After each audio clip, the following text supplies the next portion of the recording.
The young will need a lot more conversations about their future prospects inside the company than their current aging bosses ever receive from their superiors. They want praise and feedback to give them the confidence to step up and take responsibility.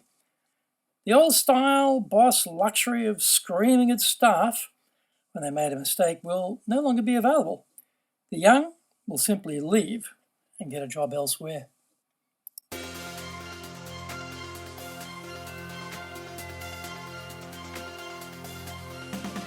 Konnichiwa and welcome to the Leadership Japan series. I'm your host in Tokyo, Dr. Greg Story, President of Dale Carnegie Training Japan. Much more importantly, you are a student of leadership highly motivated to be the best in your business field. If you find the program useful, then please share it with your friends. They may have some leadership challenges of their own. How would you like your own access to 104 years of the accumulated wisdom of Dale Carnegie Training? Get our free report. Stop wasting money on training, how to get the best results from your training budget. Plus, our free white papers, guidebooks, reports, training videos, blogs, newsletters, course information, plus much more at japan.dalecarnegie.com. Today is episode number 145 with the very puzzling title of Japan's 3 No Wise Society. Sakaiya Taichi, well-known author and futurist, made an interesting observation about the current trend of Japanese society. He referred to Japan's current lack of yoku, desire, yume, dreams, and yaruki, guts. What does this mean for business and for our companies if we are staffed by young people without these 3 whys? As leaders, how can we reverse this trend and produce more engaged teams? Is it too late already? Diligence has a strong pedigree in Japan. Retainers in samurai society were trained to be ready to die for their lord anywhere, anytime. In the pre-war period, the majority of people lived in non-urban areas where agriculture was the main pursuit. This required you to pull your own weight as part of a group effort. The harshest punishment was ostracism, or murahachibu, which meant no cooperation from the group and possibly death the result. In the post-war period, previous fire bombings of cities and industrial centers meant Japan had to drag itself up from the ashes of defeat, and a strong national unity formed around doing just that.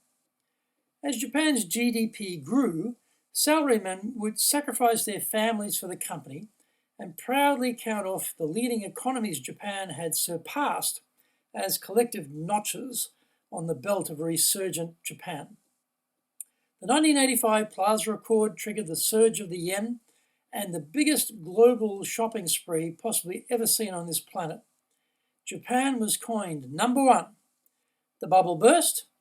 Japan went into decline and has been lurching along the bottom ever since. The Lehman shock in 2008, and then the triple whammy of earthquake, tsunami, and nuclear core meltdown in 2011 has underlined Japan's continuing fragility. The social contract has been broken, and companies now prefer to hire part-timers to enjoy the greatest flexibility to respond to future downturns. Company profits are soaring, but employee wages are not moving. Abenomics seems to run out of gas.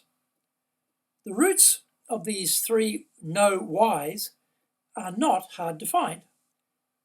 Demographics will create more pressure on companies to focus harder on recruiting and retaining their workers, as the supply of young workers steadily reduces.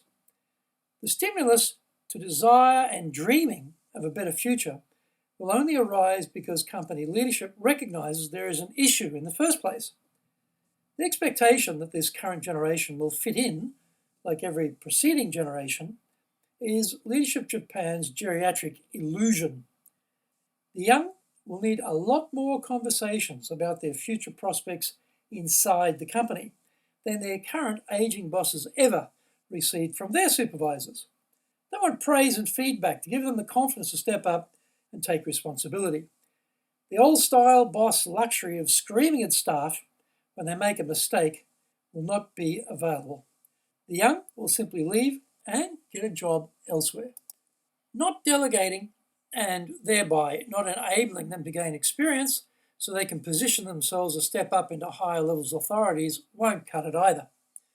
Disorganized, time mismanaging bosses who think it is easier if I do it myself will find it is not easier, or as they have to spend time and treasure to replace a more mobile workforce.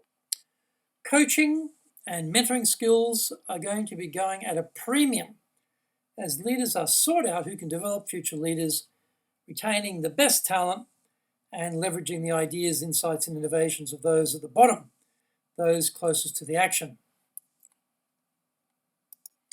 Apart from the obvious relationship with the immediate supervisor as a key driver of engagement in staff, the other two drivers are belief in the direction senior management are taking the company and pride in the organization.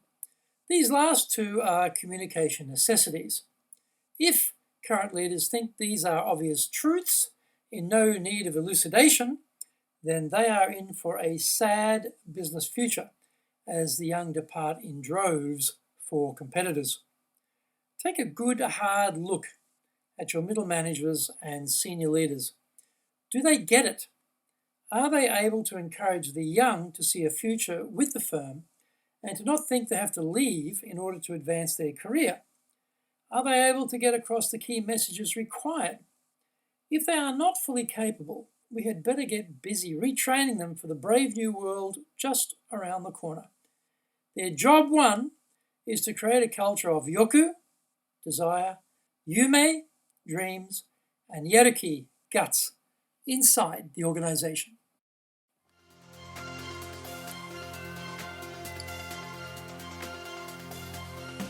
Thank you for joining the Leadership Japan series. If you found the program useful, then help other students of leadership and share it around.